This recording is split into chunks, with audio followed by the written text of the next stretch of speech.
ഒറ്റ കപ്പ് പൊടിയിൽ നമുക്ക് പാത്രം നിറയെ നല്ല ടേസ്റ്റി ആയിട്ട് പെട്ടെന്ന് ഉണ്ടാക്കിയെടുക്കാൻ വേണ്ടിയിട്ട് പറ്റിയ നല്ലൊരു സ്നാക്സിൻ്റെ റെസിപ്പി ആയിട്ടാണ് വന്നിട്ടുള്ളത്. അപ്പോൾ ഇതുണ്ടാക്കുന്നത് എങ്ങനെയെന്ന് കണ്ടുനോക്കാം. കണ്ടുകൊണ്ടിരിക്കുമ്പോൾ ഇഷ്ടമാവുകയാണെങ്കിൽ നിങ്ങളുടെ എല്ലാ സപ്പോർട്ടും ഉണ്ടാവുക. ഇതിന് വേണ്ടിയിട്ട് ഒരു മിക്സഡ് ജാറിലേക്ക് ചെറിയ കഷ്ണങ്ങളാക്കി എടുത്തിട്ടുള്ള ബോൺലെസ് ചിക്കൻ ഇട്ട് കൊടുക്കുന്നുണ്ട്. ഇനിയിപ്പോൾ ഇതാ ഒരു ചെറിയ സവാള കട്ടാക്കി എടുത്തതും കുറച്ച് മല്ലിയുടെ ഇലയും ഒരു പച്ചമുളക് കൂടി ഇതിലേക്ക് ചേർക്കുന്നുണ്ട്. നല്ല ഫൈൻ പേസ്റ്റ് ആക്കിയിട്ട് നമുക്കിതൊന്ന് അരച്ചെടുക്കാം.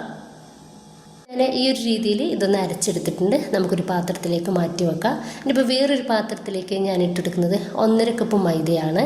ഒരു ടീസ്പൂൺ ചില്ലി ഫ്ലേക്സും അതുപോലെ തന്നെ ഇതിലേക്ക് ആവശ്യത്തിനുള്ള ഉപ്പും കുറച്ച് മല്ലിയിലയും ഇട്ടെടുത്തിട്ട് ഇത് നന്നായിട്ടൊന്ന് മിക്സാക്കി എടുക്കുക. നിങ്ങൾക്ക് ഈ ഒരു മൈദക്ക് പകരമായിട്ട് ഗോതമ്പ് പൊടി വെച്ചിട്ടും ഇത് ചെയ്തെടുക്കാവുന്നതാണ്. രീതിയിൽ നല്ല പെർഫെക്റ്റ് ആയിട്ട് തന്നെ ഗോതമ്പ് പൊടി വെച്ച് ചെയ്താലും നമുക്കിത് കിട്ടും. ഇനിയിപ്പോൾ നമ്മൾ ചപ്പാത്തിക്കൊക്കെ കുഴച്ചെടുക്കുന്ന അതേ രീതിയിൽ കുറേശ്ശെ വെള്ളം ഒഴിച്ച് കൊടുക്കുക. എന്നിട്ട് നന്നായിട്ട് കുഴച്ചെടുക്കുക. ഇതിലോട്ട് നമ്മളൊരു മല്ലിയുടെ ഇലയും അതുപോലെ തന്നെ ഈ ഒരു ചില്ലി ഫ്ലേക്സും ഒക്കെ ഇട്ടെടുത്തത് കൊണ്ടിട്ട് തന്നെ നമുക്ക് വളരെ കുറച്ച് ഒരു 5 മിനിറ്റ് പോലും നമുക്കിത് കുഴച്ചെടുക്കണ്ട. ചെറുതായിട്ട് നമുക്കൊന്ന് കുഴച്ചെടുത്താൽ തന്നെ നല്ല സോഫ്റ്റ് ആയിട്ട് കിട്ടും. ഇത് നിങ്ങൾ ചെയ്ത് നോക്കുമ്പോൾ മാത്രമേ നിങ്ങൾക്കത് മനസ്സിലാവുള്ളൂ.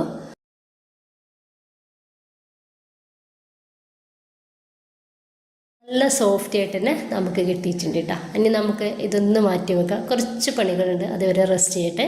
ഇനിയിപ്പോൾ ഇതാ ഞാനിതാ കുറച്ച് ഒരു 1/4 കപ്പ് മൈദ എടുത്തിട്ടുണ്ട്. അതിലേക്ക് 1 ടീസ്പൂൺ ചില്ലി ഫ്ലേക്സും അതുപോലെ തന്നെ കുറച്ച് മല്ലിയുടെ ഇലയും പിന്നെ ഇതാ ഇതിലോട്ട് കുറച്ച് ഉപ്പും 1.5 ടീസ്പൂണ് വെളുത്ത എള്ളു കൂടി ചേർക്കാം. എന്നിട്ട് ഇത് ലൂസായിട്ട് നമുക്കിതാ ഒന്ന് കലക്കിയെടുക്കാം. നമ്മൾ മൈദ കുഴച്ച് വെച്ചില്ലേ, അതേ ബാറ്റർ തന്നെയാണ് ഇത്. അപ്പോൾ അതിൽ നിന്ന് നമുക്ക് കുറച്ചെടുത്ത് വെച്ചിട്ട് ഇതുപോലെ കലക്കിയെടുത്താലും മതി. അത് ഞാൻ മറന്നു പോയതാണ് കേട്ടോ. അപ്പോൾ അതുകൊണ്ടാണ് ഇങ്ങനെ ഒന്നും കൂടി ചെയ്തെടുക്കേണ്ടി വന്നത്. അപ്പോൾ നിങ്ങൾ മൈദക്ക് നമ്മൾ മാവ് ഒന്ന് മിക്സ് ആക്കി എടുക്കുന്ന സമയത്ത് മൈദയിൽ വെള്ളം ചേർക്കുന്നതിന് മുന്നേ കുറച്ച് പൊടി എടുത്ത് വെച്ചാൽ മതി കേട്ടോ. എന്നിട്ട് വെള്ളം ചേർത്തിട്ട് ലൂസാക്കി എടുത്താലും മതി. ഇനി ഞാൻ 2 പൊട്ടറ്റോ നന്നായിട്ടൊന്ന് പുഴുങ്ങി ഉടച്ചെടുത്തിട്ടുണ്ട്. അത് നമ്മുടെ ആ ഒരു മിക്സിലേക്ക് ഇട്ട് കൊടുക്കുക. നമ്മൾ ചിക്കൻ സവോളൊക്കെ അരച്ചെടുത്തില്ലേ, അതിലേക്ക് ഇട്ട് കൊടുക്കുക. ഇപ്പോൾ ഇത് എല്ലാം കൂടി നന്നായിട്ട് നമുക്കൊന്ന് മിക്സാക്കി എടുക്കാം. കൈ വെച്ചിട്ട് തന്നെ നന്നായിട്ട് കുഴച്ചെടുക്കുക. ഞാനിത് നന്നായിട്ടൊന്ന് കുഴച്ചെടുത്തിട്ടുണ്ട്.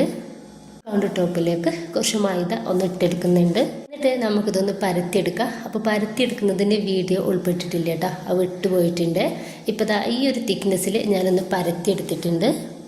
ഇനിയിപ്പോൾ ഇതിലേക്ക് നമ്മൾ റെഡിയാക്കി വെച്ചിട്ടുള്ള ഒരു ഫില്ലിങ് ഇട്ട് കൊടുക്കുക. ഇതിൻ്റെ മേലേക്കായിട്ട് ഇട്ട് കൊടുക്കുക. കൈ വെച്ചിട്ട് തന്നെ നമുക്ക് ഈ ഒരു ഫില്ലിങ് എല്ലായിടത്തും നന്നായിട്ട് തന്നെ ഒന്ന് പരത്തി കൊടുക്കുക. കിഴങ്ങിൻ്റെ കഷ്ണങ്ങളൊക്കെ ഉണ്ടെന്നുണ്ടെങ്കിൽ കൈ വെച്ചിട്ട് ഒന്ന് ഉടച്ചെടുത്താൽ മതി.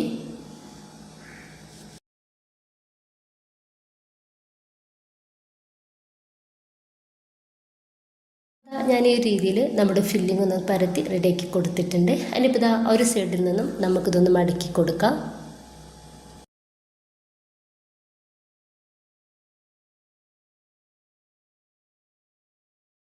അതിന് ശേഷം നമുക്ക് ഈ റോളൊന്ന് ജസ്റ്റ് ഇതുപോലൊന്ന് റെഡിയാക്കി കൊടുക്കാം. ഏറ്റവും നമുക്ക് ആ ഒരു ചെറിയ ഭാഗം ഒന്ന് കട്ട് ചെയ്ത് ഒഴിവാക്കാം. ഇനിയിപ്പോൾ ഒരു മീഡിയം വലിപ്പത്തിൽ നമുക്കിതൊന്ന് കട്ട് ചെയ്തെടുക്കാം.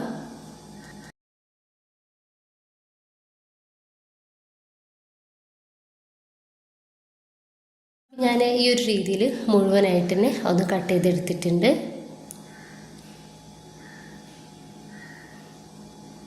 ഇനിയിപ്പോൾ ഇത് ജസ്റ്റ് ഇതുപോലെ ഒന്ന് ആക്കി കൊടുക്കുക. എന്നിട്ട് ജസ്റ്റ് ചെറുതായിട്ട് കയ്യിൽ വെച്ചിട്ട് ഒന്ന് പ്രസ്സാക്കി കൊടുക്കുക.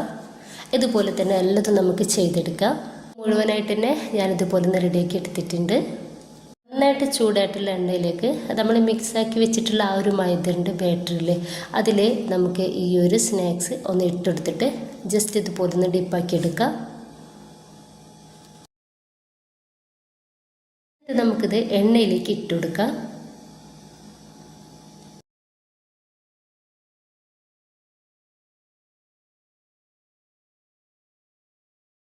നമുക്കിത് ലോ ടു മീഡിയം ഫ്ലെയിമിലിട്ടിട്ട് വേണം റെഡിയാക്കി എടുക്കാൻ വേണ്ടിയിട്ട്. നമുക്ക് സൈഡും ഉൾഭാഗം ഒക്കെ നന്നായിട്ട് വേവായിട്ട് കിട്ടണം. ഹൈ ഫ്ലെയിമിൽ ഇട്ട് കൊടുക്കരുത് കേട്ടോ. ലോ ടു മീഡിയത്തിലിട്ടിട്ട് റെഡിയാക്കി എടുക്കാവുന്നതാണ്.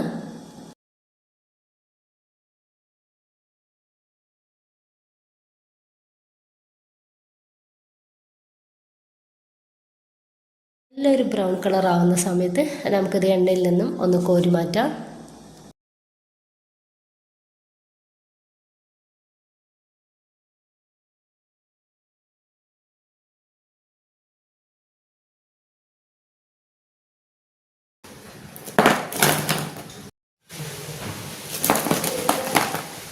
വളരെ പെട്ടെന്ന് നല്ല ടേസ്റ്റി ആയിട്ടും ഉണ്ടാക്കിയെടുക്കാൻ വേണ്ടിയിട്ടുള്ള നല്ലൊരു സ്നാക്സാണ്.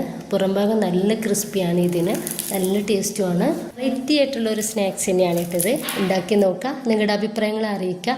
ഇഷ്ടമായിട്ടിന് നിങ്ങളുടെ സപ്പോർട്ടൊക്കെ ഉണ്ടാവും കേട്ടോ. ഇൻഷാ അല്ലാ. ഓക്കെ.